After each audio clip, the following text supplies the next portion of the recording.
নমস্কাৰ, মই শংকৰ। মোৰ এটা অন্য ভিডিঅ'লৈ আপোনালোকক স্বাগতম জনাইছোঁ।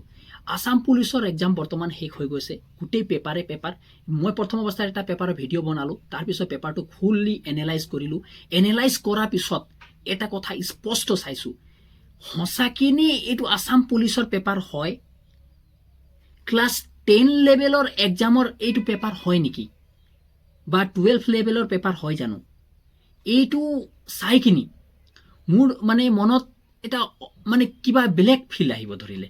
এই পেপাৰটো এছআই ইয়াতকৈ কমচোন হাৰ্ড আছিলে। গ্ৰেড 3 গ্ৰেড 4ৰ পেপাৰখিনি ইয়াতকৈ ইজি আছিলেচোন। গ্ৰেড 3 পেপাৰটো আপোনালোকৰ ওচৰত আছে যদি আপোনালোকে চেক কৰি লওক। মই যিটো ক্লেইম কৰিছোঁ, যি কথাটো ক্লেইম কৰিছোঁ একদম 100% ৰাইট।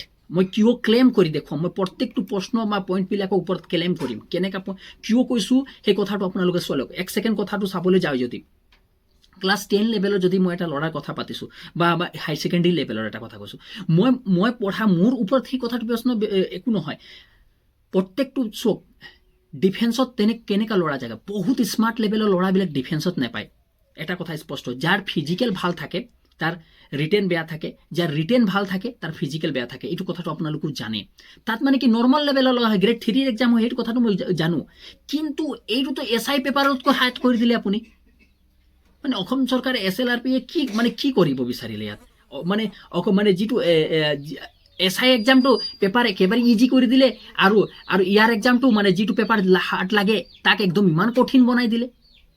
অদ্ভুত কথা। আপুনি জিকেটো মানি গৈছোঁ। জিকেটো কি লেভেল আছে না, একেবাৰে হাৰ্ড নহয়, ইজিও নহয়। মই এটা কৈছোঁ মডাৰেট লেভেলৰ জিকে, হা, মানি গৈছোঁ। ৰিজনিংটো গৈছে সেইটো মডাৰেট লেভেলৰ আছে। মেথটো ক'বই নাই। আসাম পুলিচৰ যি ল'ৰাবিলাকে, মই কৈছোঁ 10টা ল'ৰা 100টা ল'ৰাৰ ভিতৰত 95টা ল'ৰাই ক্লিয়াৰ কৰিব নোৱাৰে। সেইটো মই গেৰেণ্টি সৈতে লিখি দিব পাৰোঁ। এই পেপাৰটো মই চাই কিনি মই এতিয়া এনালাইজ কৰি ল'লোঁ, ফুল পেপাৰটো চালোঁ, পুৰা চেক কৰিলোঁ, গম পাইছেনে? আৰু ইংলিছ গ্ৰামাৰটো ক'বই নাই। ক্লাছ 10 আৰু হাই ছেকেণ্ডেৰী ল'ৰাবিলাক ইংলিছ কিমান পাৰে আসাম পুলিচৰ ল'ৰাকেইটা সেইটো তোমালোকে জানে। যিবিলাকে ইংলিছ বুজি পাইছে তাৰ কাৰণে এইটো ইজি, আৰু যিকেইটা বুজি নাই পোৱা সেইটোৰ কাৰণে একদম কঠিন। সেইটোৱে মই ইমানে কথা। আৰু পেপাৰখন যদি ফুল অভাৰভিউ যদি মই চাবলৈ যাওঁ, মোৰ দিশৰ পৰা এটা কথা মই যদি কওঁ, একদম সম্পূৰ্ণৰূপে এছআই লেভেলতকৈ কঠিন আছিলে। মই কৈছোঁ এছআই লেভেল, ফুল এছআই লেভেলত এই পেপাৰটো ক্লাছ 10 আৰু হাই ছেকেণ্ডেৰী লেভেলৰ পেপাৰ নহয়, একদম বাস্তৱ ৰিয়েলিটি নহয়। এইটো কি হৈছে মই নাজানো। SLRP কি হ'ল, কেনেকুৱা ভাল কাম কৰিলে নে বেয়া কাম কৰিলে তেওঁলোকৰ ওপৰত কথা। কিন্তু এটা কথা স্পষ্ট হৈছে, ইয়াৰ পৰা এটা কথা স্পষ্ট হৈছে যে কাটআপটোৰ পৰিমাণ কমি যাব। মই কৈছোঁ নহয়, এবাৰ কাটআপৰ পৰিমাণটো কমি যাব। যিবিলাক বহুত হাই নৰ্মেল ডিষ্ট্ৰিক্টবিলাক, বহুত হাই লেভেলৰ ডিষ্ট্ৰিক্টবিলাক আছে, যেনেকৈ নৰ্মেল যেনে বজালী, তামুলপুৰ, বাক্সা, বঙাইগাঁও, এই চবত কাটআপটো কমি যাবগৈ। অভাৰভিউ গোটেই ডিষ্ট্ৰিক্টবিলাকৰ কমি যাব। ইমান ক্ৰিটিকেলি কুৱেশ্যনবিলাক অভাৰভিউ চব ডিষ্ট্ৰিক্টবিলাকৰে